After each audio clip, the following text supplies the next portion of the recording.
అండి మనం physical education unit 4లో ఉన్నాము. థియరీస్ ఆఫ్ మోటివేషన్ సిలబస్ ఏంటో చూద్దాం ఒకసారి. మనకి ఫస్ట్ సబ్ టాపిక్ అయిపోయిందండి, sports psychology its importance. Motivation దగ్గర ఉన్నాము. మోటివేషన్ కూడా టైప్స్ చెప్పుకున్నాము. థియరీస్ చూద్దాం ఇప్పుడు. Theories of motivation.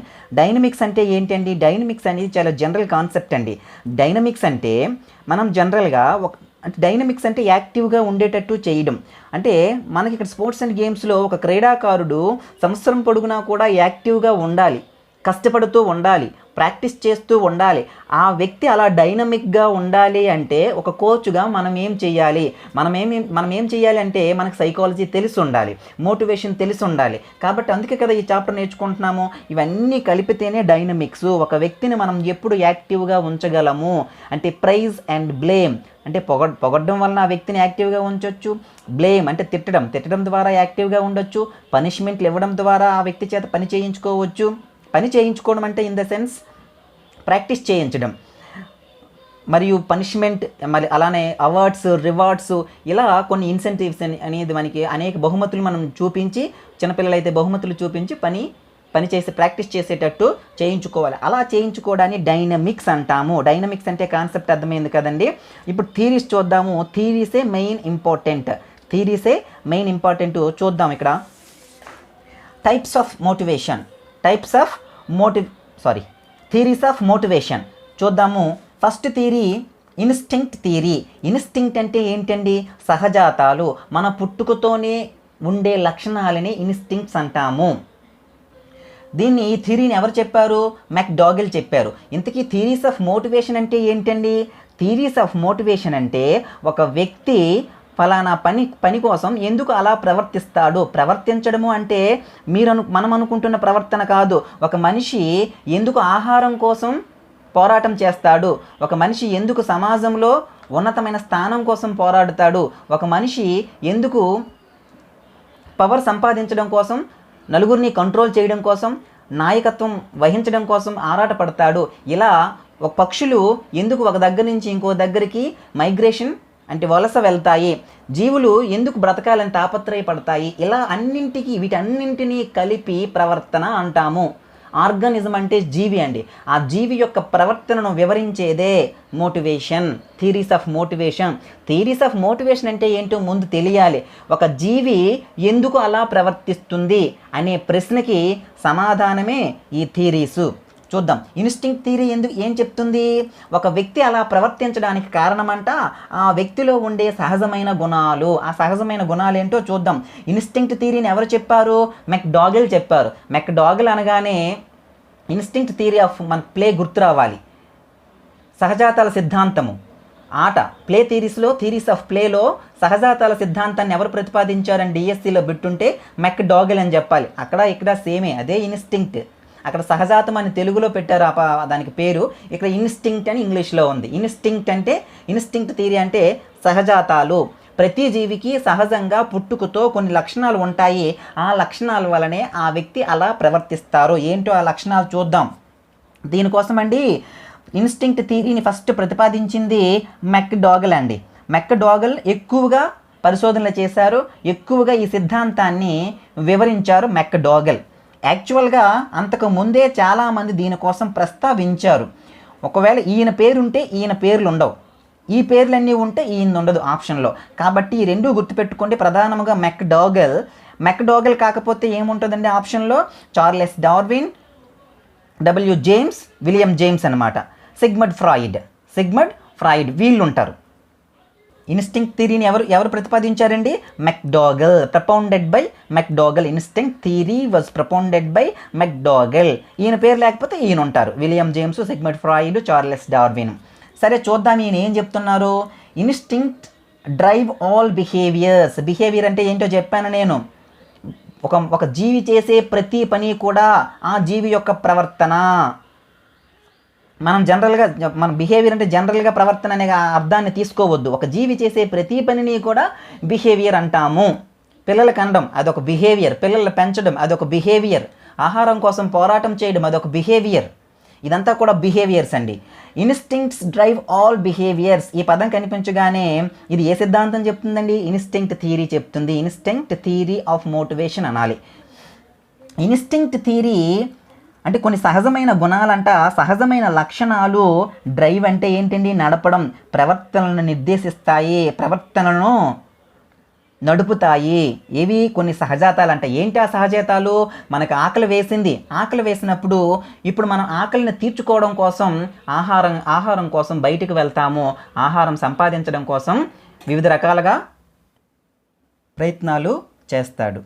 ఒక జీవి ఆహారం కోసం వివిధ రకాలుగా ప్రయత్నం చేస్తుంది. ఎప్పుడైతే ఆకలి వేస్తుందో, ఎప్పుడైతే దాహం వేస్తుందో, అలానే తనకంటూ ఒక సేఫ్టీ, ఒక షెల్టర్ అంటూ ఉండాలి. తనకంటూ తన గృహాన్ని నిర్మించుకోవడం, ఇవన్నీ కూడా పుట్టుకతోనే తనకి కొన్ని లక్షణాలను కలిగి ఉంటుంది. అలాంటి లక్షణాలను ఇన్స్టింక్ట్స్ అంటాము. ఈ ఇన్స్టింక్ట్స్ వలనే ఒక జీవి అనేది వివిధ రకాలుగా ప్రవర్తిస్తుంది అని ఇన్స్టింక్ట్ థియరీ ప్రతిపాదిస్తుంది. ఎవరు చెప్పారండి? మెక్డాగల్ చెప్పారు. మెక్డాగల్ అనే సైకాలజిస్ట్ ఇన్స్టింక్ట్ థియరీ ఆఫ్ మోటివేషన్ని ప్రతిపాదించారు. చూద్దాము. ఈ ఒక్క సెంటెన్స్ గుర్తుపెట్టుకోండి. Instincts drive all behaviours. అన్ని సహజాతాల వలనే ఒక జీవి వివిధ రకాలుగా ప్రవర్తిస్తుంది. దాని యొక్క మీనింగ్ గుర్తుపెట్టుకోకపోయినా పర్వాలేదు. All organisms are born with innate biological tendencies to be survive. ఒక జీవి బ్రతకడం కోసం కొన్ని లక్షణాలతో పుడుతుందంట. ఏంటి? ఆహారం తీసుకోవడం ఎవరైనా నేర్పుతారా ఆ జీవికి? నేర్పరు. అప్పుడే పుట్టిన పసిపాపకి తల్లి దగ్గరకు తీసుకోగానే తన నిప్పుల్ని నోట్లో పెట్టుకొని పాలు అనేది స్వీకరిస్తుంది, పాలు తాగుతుంది. అది ఎవరైనా చెప్పారా? ఎవరైనా నేర్పారా? ఇంతకుముందు ఎప్పుడైనా ఎక్స్పీరియన్స్ ఉందా? లేదు.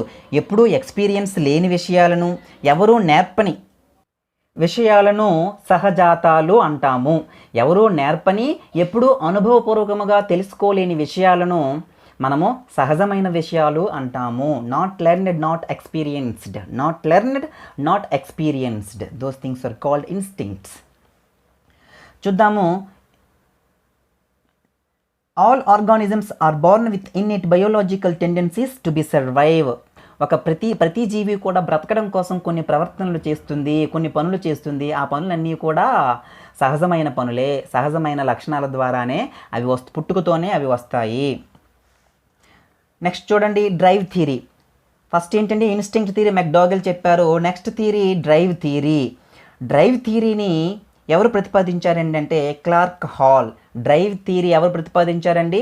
Clark Hull. దీన్నే డ్రైవ్ థియరీనే డ్రైవ్ రిడక్షన్ థియరీ అని కూడా అంటాము. డ్రైవ్ రిడక్షన్ థియరీ అంటే ఏంటండి? ఇది కూడా సేమ్ ఇన్స్టింక్ట్ థియరీలానే చెప్తుంది.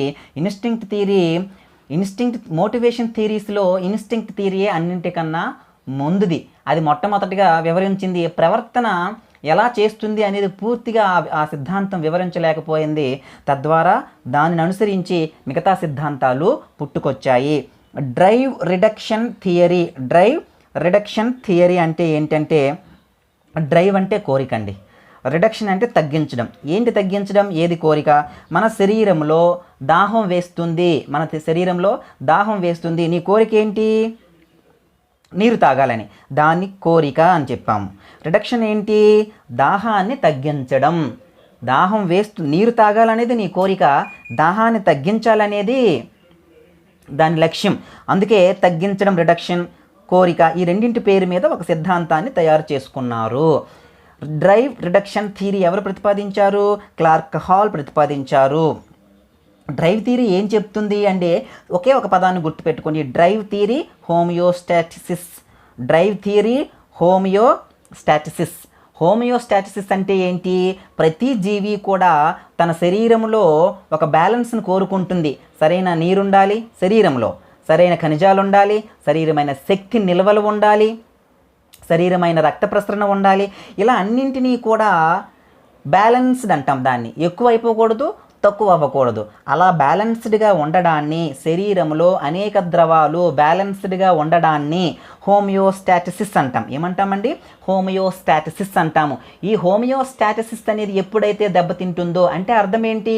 శరీరంలో సమతాస్థితి దెబ్బతిన్నప్పుడు, అంటే ఆకలేసింది అంటే సమతాస్థితి దెబ్బతింది, దాహం వేసింది అంటే సమతాస్థితి దెబ్బతింది, అంటే కంఫర్ట్గా లేదు. అంటే ఎప్పుడైతే శరీరము కంఫర్ట్గా ఉండదో దాన్ని టెర్మినాలజీలో అంటే ఎగ్జాక్ట్ వర్డ్గా ప్రామాణికమైన వర్డ్ ఏంటంటే హోమియోస్టాటిసిస్. కంఫర్ట్గా లేకపోవడం, ఒక రకంగా సింపుల్గా చెప్పుకోవాలనుకుంటే హోమియోస్టాటిసిస్. దీనినే ఇంకొక పేరు ఏంటంటే ఇంటర్నల్ బ్యాలెన్స్. ఏంటండి? ఇంటర్నల్ బ్యాలెన్స్, అంతర్గతమైన సమతాస్థితి.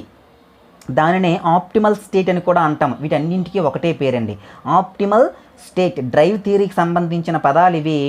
వీటి నుంచి జస్ట్ ఈ పదాలు లింకప్ చేసుకుంటే మనం క్వశ్చన్ ఈజీగా చేయగలుగుతాం. డ్రైవ్ థియరీ ఏం మాట్లాడుతుంది? హోమియోస్టాటిసిస్ కోసం మాట్లాడుతుంది. ఎప్పుడైతే ఒక జీవిలో హోమియోస్టాటిసిస్ అనేది బ్యాలెన్స్ తప్పిపోతుందో అప్పుడు ఆ జీవి వివిధ రకాలుగా ప్రయత్నం చేస్తుంది. దేన్ని? దాన్ని నెరవేర్తించడం కోసం, ఆ కోరికని తీర్చుకోవడం కోసం జీవి అనేది అనేక ప్రయత్నాలు చేస్తుంది. ఆ ప్రయత్నాల్లో భాగమే బిహేవియర్. ఒక జీవికి ఆ ప్రవర్తన వచ్చి ఉంటుంది అని డ్రైవ్ థియరీ చెప్తుంది. డ్రైవ్ థియరీని ఎవరు ప్రతిపాదించారు? క్లార్క్ హాల్ చెప్పారు. డ్రైవ్ థియరీకి ఉన్న ఒకే ఒక పదం ఏంటి? హోమియోస్టాటిసిస్. హోమియోస్టాటిసిస్. ఇక్కడ ఇన్స్టింక్ట్ థియరీకి మనం గుర్తుపెట్టుకోవాల్సిన అంశం ఏంటి? Instincts drive all behaviours. Instincts drive all behaviours. ఇక్కడ చూడండి, హోమియోస్టాటిసిస్ డ్రైవ్ థియరీ. ఈయన చెప్తున్నాడంట డ్రైవ్స్ 2 రకాలండి, అందులో ప్రైమరీ డ్రైవ్స్, సెకండరీ డ్రైవ్స్ అని 2 రకాలుగా ఉన్నాయి అని డ్రైవ్ థియరీలో వివరించారు క్లార్క్ హాల్. ప్రైమరీ థియరీస్ అంటే ఏంటి? Physiological needs. అంటే ఇప్పుడు నేను చెప్పినట్టు ప్రైమరీ డ్రైవ్స్ అంటే దాహం, ఆకలి, అలానే ఒక సేఫ్టీ, బ్రతకడం కోసం అవసరమయ్యే ప్రతి అంశము కూడా ప్రైమరీ డ్రైవ్స్ అంటాము. దాన్నే ఫిజియోలాజికల్ నీడ్స్ అంటాము. అలానే సెకండరీ డ్రైవ్స్ ఉంటాయంట. ఈ డ్రైవ్స్ కూడా ఒక వ్యక్తి ప్రవర్తనను నిర్దేశిస్తాయి. సోషల్ నీడ్స్ అంటే ఏంటి?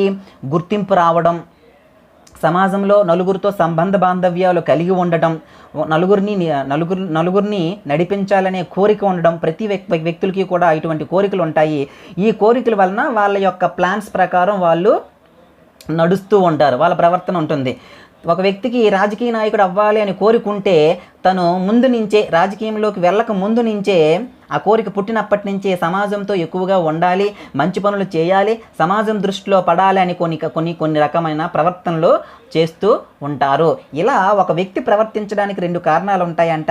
అవి ప్రైమరీ డ్రైవ్స్ అని, సెకండరీ డ్రైవ్స్ అని వివరించారు. ఈ డ్రైవ్ థియరీని క్లార్క్ హాల్ ప్రతిపాదించారు. చూద్దాం నెక్స్ట్ ఏంటి. దీనికి చూడండి, మోస్ట్ ఇంపార్టెంట్ థియరీ ఏంటండి? Abraham Maslow needs hierarchy theory అంటాం. Hierarchy of needs theory. దీనికే పైన ఉన్న పేర్లు సైకలాజికల్ థియరీ అన్నా, హ్యుమానిస్టిక్ థియరీ అన్నా, నీడ్ థియరీ అన్నా, హైరార్కీ ఆఫ్ నీడ్స్ థియరీ అన్నా ఒక్కటే. మీరు గుర్తుపెట్టుకోవాల్సింది ఈ ఒక్క పదమే, hierarchy of needs theory. Need అనే పదం ఎలా ఉంది కాబట్టి నీడ్స్ థియరీ అన్న, హైరార్కీ ఆఫ్ నీడ్స్ థియరీ అన్న ఒక్కటే. నీడ్ అని గుర్తొస్తే అబ్రహం మాస్లో. ఈయన ఏం చెప్పారు? ఈయన మనిషి యొక్క అవసరాలని పిరమిడ్ రూపంలో రూపొందించారు. పిరమిడ్ రూపంలో, ఆ పిరమిడ్నే హైరార్కీ అంటాం. పిరమిడ్ అంటే హైరార్కీ. అందుకే అవసరాలని పిరమిడ్ రూపంలో నిర్మించాడు కాబట్టి హైరార్కీ ఆఫ్ నీడ్స్ థియరీ అని ఈ థియరీకి పేరు వచ్చింది.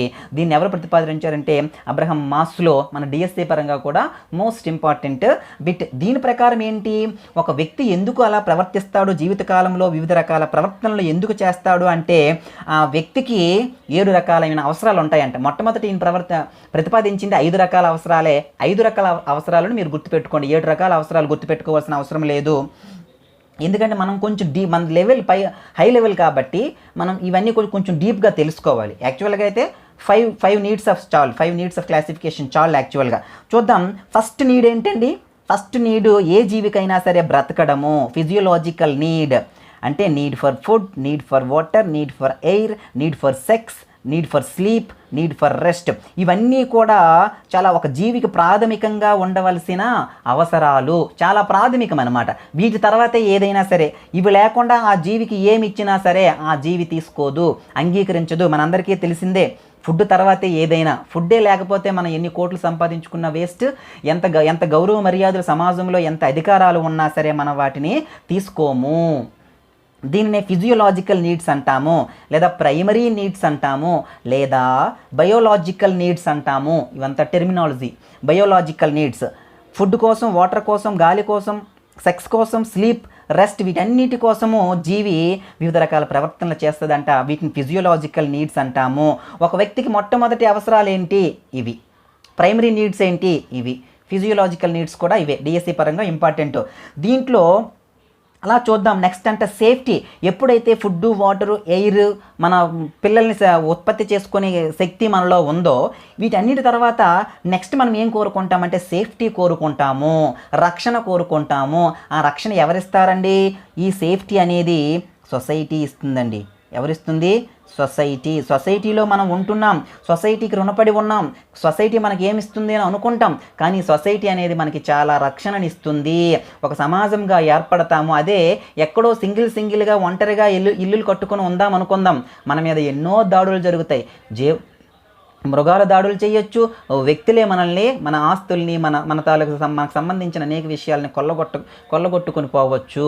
కాబట్టి సమాజం మనకు తెలియదు, మనం గుర్తించము. సమాజం మనకు భాష నేర్పుతుంది, సంస్కృతి నేర్పుతుంది, రక్షణనిస్తుంది. సమాజానికి మనం చాలా రుణపడి ఉన్నాము. ఇది నేను వ్యక్తిగతంగా చెప్తున్నాను. సేఫ్టీ అనేది ఎవరిస్తున్నారండి? సొసైటీ ఇస్తుంది. సేఫ్టీ అనేది ఎవరిస్తున్నారు? సొసైటీ ఇస్తుంది. నెక్స్ట్ చూద్దాము. సేఫ్టీ అంటే మీకు తెలుసు. ఫస్ట్ ఎప్పుడైతే ఒక మనిషి జీవించడానికి అవసరమైన అవసరాలన్నీ తీరిపోయాయో, నెక్స్ట్ ఆ మనిషి కోరుకునేది ఏంటి? రక్షణ, సేఫ్టీ. అది కూడా క్వశ్చనే. Next social needs. ఇప్పుడు సమాజం అవసరాలు ఏంటి?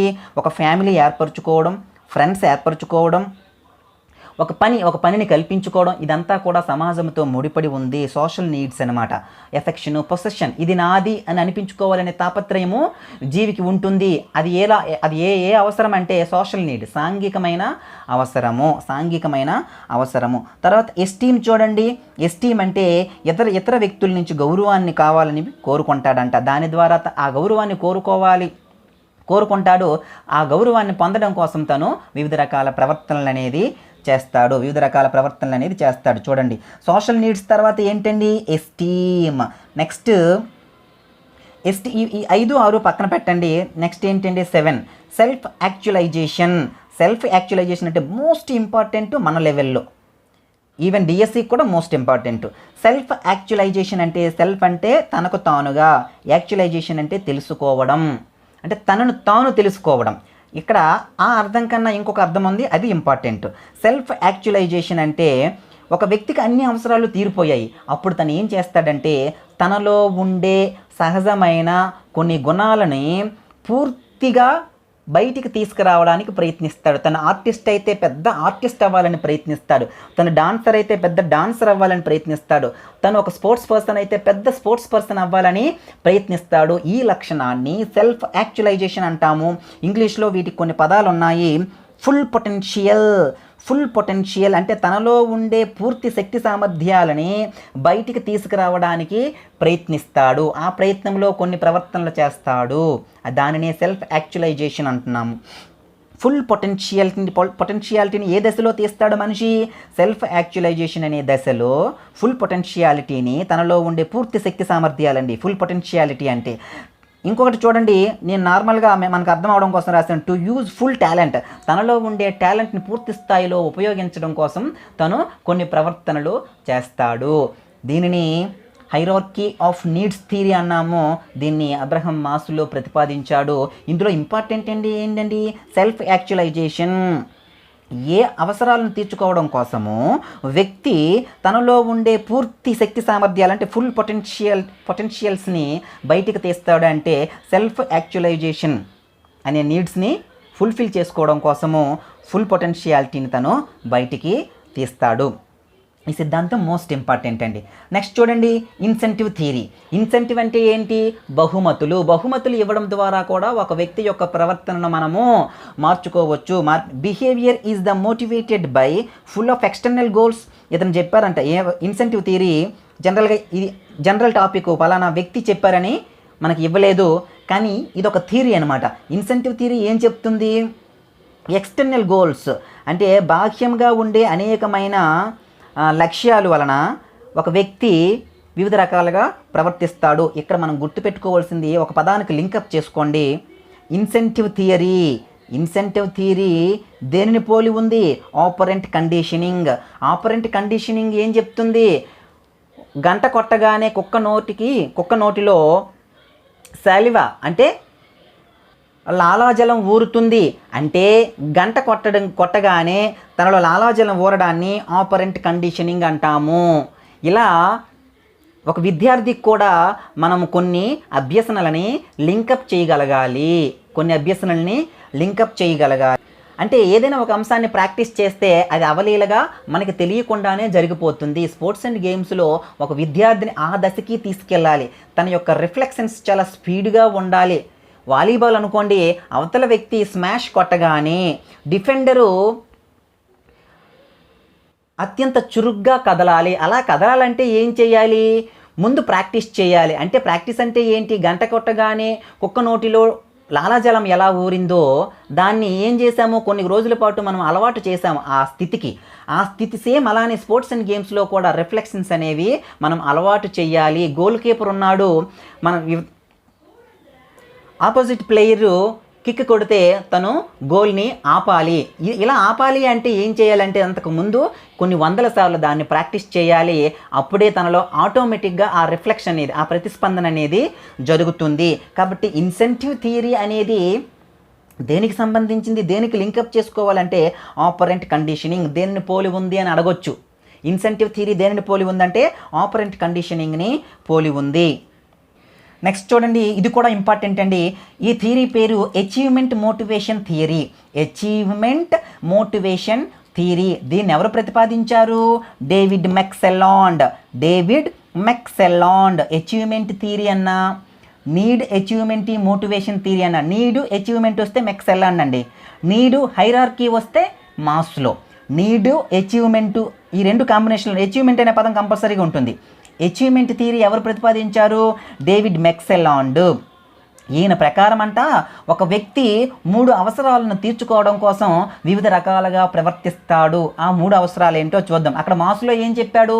5 అవసరాలు చెప్పాడు. ఇక్కడ మెక్సెల్లాండ్ అనే వ్యక్తి ఈయన 3 రకాలైన అవసరాలని, ఒక వ్యక్తికి 3 రకాలైన అవసరాలు ఉంటాయి, దాని వలన అవసరాలను తీర్చుకోవడం కోసమే ఆ వ్యక్తి ప్రవర్తిస్తాడు అని ఈయన ప్రతిపాదించాడు. ఇక్కడ నేము సైంటిస్ట్ ఇంపార్టెంట్. థియరీ నేము, ఆ థియరీని ప్రతిపాదించిన సైంటిస్ట్ నేము కూడా ఇంపార్టెంట్ అండి. అచీవ్మెంట్ మోటివేషన్ థియరీ ఎవరు ప్రతిపాదించారు? డేవిడ్ మెక్సెల్లాండ్ అండి. ఒకవేళ ఈయనే నెంబర్ 1 నో డౌట్. ఆయన పేరు లేకపోతే హెన్రీ ముర్రే అని నేము వస్తుంది. ఒకవేళ NaCH థియరీ ఇక్కడ చూడండి, NaCH ఇది మాత్రం కంపల్సరీగా హెన్రీ ముర్రేనే. ఈ రెండు చెప్పింది రెండింటి యొక్క కాన్సెప్ట్ కూడా ఒక్కటే. NaCH అంటే ఏంటి? Need for achieve. ఏదైనా సాధించాలి అనే తాపత్రయం ప్రతి వ్యక్తిలో కూడా ఉంటుందంట. చూడండి, అచీవ్మెంట్ మోటివేషన్ థియరీ ఎవరు ప్రతిపాదించారు? డేవిడ్ మెక్సెల్లాండ్ ప్రతిపాదించారు. ఈయన ఒక వ్యక్తికి ఎన్ని అవసరాలు ఉంటాయని చెప్పారు? 3 రకాల అవసరాలు ఉంటాయని చెప్పారు. అందుకే దీన్ని 3 నీడ్స్ థియరీ అని కూడా అన్నాము. 3 నీడ్స్ థియరీ ఎవరు ప్రతిపాదించారు? డేవిడ్ మెక్సెల్లాండ్. నెక్స్ట్ చూడండి, ఆ నీడ్స్ ఏంటో చూద్దాము. అచీవ్మెంట్, ఇది important. Achievement, power, affiliation. Achievement అనే కోరిక, పవర్ సంపాదించాలనే కోరిక, ఎఫిలియేషన్ అంటే మంచి రిలేషన్షిప్స్ని కలిగి ఉండాలనే కోరిక. ఈ 3 కోరికలు కూడా మనిషిలో ఉంటాయి. కాకపోతే ఒక్కొక్కరిలో ఒక్కొక్కటి ఎక్కువ. కొంతమందిలో అచీవ్మెంట్, ఏదైనా సాధించాలనే కోరిక ఎక్కువ ఉంటుంది. కొంతమందిలో పవర్, నా చేతిలో అధికారం ఉండాలి. కొంతమంది వ్యక్తులను నేను నడిపించాలనే కోరిక ఉంటుంది, నాయకత్వ లక్షణాలు ఉంటాయి. కొంతమందిలో ఎఫిలియేషన్, ఈ రెండింటి లక్షణాలు ఉండవు.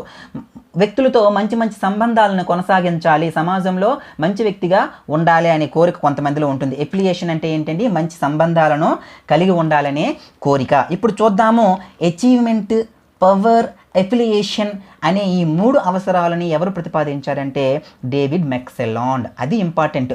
Achievement, power, affiliation. ఇంకొక విషయం ఇక్కడ ఏంటంటే, నేను చాలా డీప్గా చెప్తున్నానండి ఇవి, అందుకే ఇంత స్లోగా వెళ్తుంది లెసన్. అచీవ్మెంట్ అంటే చూడండి, అచీవ్మెంట్, నీడ్ ఫర్ అచీవ్మెంట్ అంటే ఏదైనా సాధించాలి అనే తాపత్రయం ఉన్న వ్యక్తుల్లో ఏముంటుందంట? రిస్క్ ఫ్యాక్టర్, మోడరేట్ రిస్క్ అంట. వాళ్ళు హై రిస్క్లో ఉన్న అంశాలను కూడా తీసుకోరు, అలానే లో రిస్క్లో ఉన్న అంశాలను కూడా వాళ్ళు తీసుకోరు. మోడరేట్ రిస్క్ను మాత్రమే వాళ్ళు భరిస్తారు. ఎక్కువ రిస్క్ని భరించరు, తక్కువ రిస్క్ను కూడా భరించరు, మోడరేట్ రిస్క్ని భరిస్తారు. ఈ 3 ఎవరు పవర్ఫుల్ అండి? ఎవరైతే పవర్ను కోరుకుంటున్నారో వాళ్ళే ఎక్కువ శక్తిమంతులు. వీళ్ళు స్ట్రాంగ్ పర్సనాలిటీ ఉంటుంది వీళ్ళలో.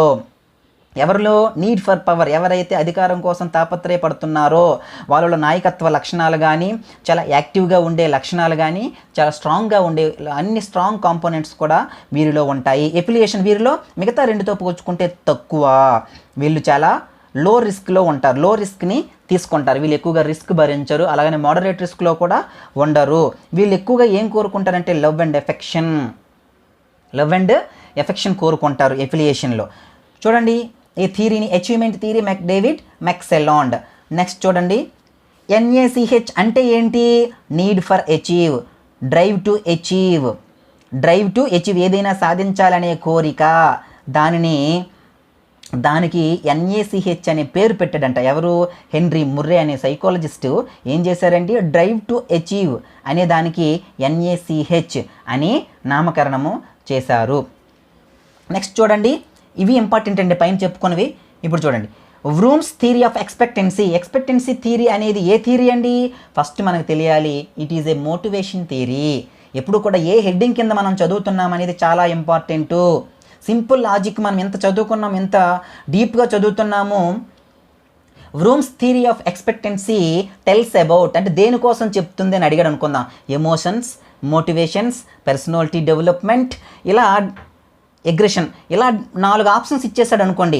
మనము ఎక్స్పెక్టెన్సీ థియరీ ఏం చెప్తుందో మనకు తెలుసు, బట్ ఇది ఏ కేటగిరీకి సంబంధించిన థియరీ అంటే మోటివేషన్కి సంబంధించిన థియరీ అనేది ఎప్పుడు కూడా ఇది గుర్తుపెట్టుకోవాలి. ఏ సబ్ హెడ్డింగ్ కింద మనం చదువుతున్నాము, ఏ మెయిన్ హెడ్డింగ్ కింద మనం చదువుతున్నాము అని.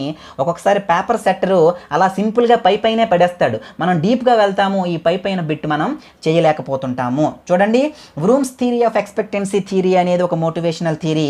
ఈ థియరీ ఏం చెప్తుందంటే ఎక్స్పెక్టెన్సీ థియరీ అంటుంట, అంటే ఒక వ్యక్తికి ఒక రకమైన ఎక్స్పెక్టెన్సీ ఉంటుందంట. ఆ ఎక్స్పెక్టెన్సీ ఉంటేనే తీస్తాడంట, ఆ పని చేస్తాడంట. ఎక్స్పెక్టెన్సీ అంటే ఏంటి?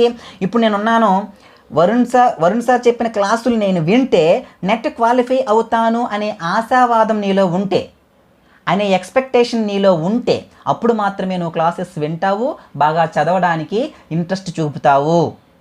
అంటే మనం చేసే పనులు సక్సెస్ అవుతాయి అని నీకు ఒక ఎక్స్పెక్టేషన్ ఉంటేనే ఆ పనులు నువ్వు చేస్తావు.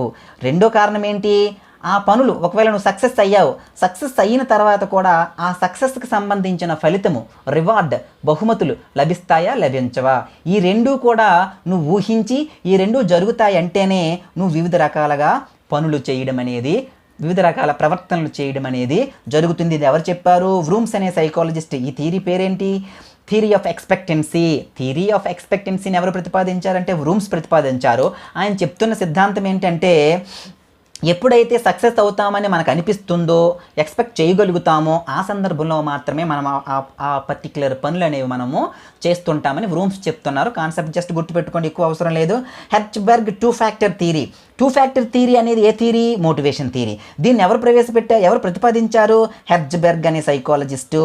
హెర్జ్బెర్గ్, ఇది ఒకటి మ్యాచింగ్లో గుర్తుపెట్టుకుని, two factor theory of expectancy, theory of achievement, motivation theory, ఇవన్నీ ఇచ్చేసి మ్యాచింగ్లో అడుగుతాడండి. వీటి తోలుగా సైకాలజిస్టులని మనం గుర్తుపెట్టుకోవాలి. హెర్జ్బెర్గ్ టూ ఫ్యాక్టర్ థియరీ ఏం చెప్తుందంట?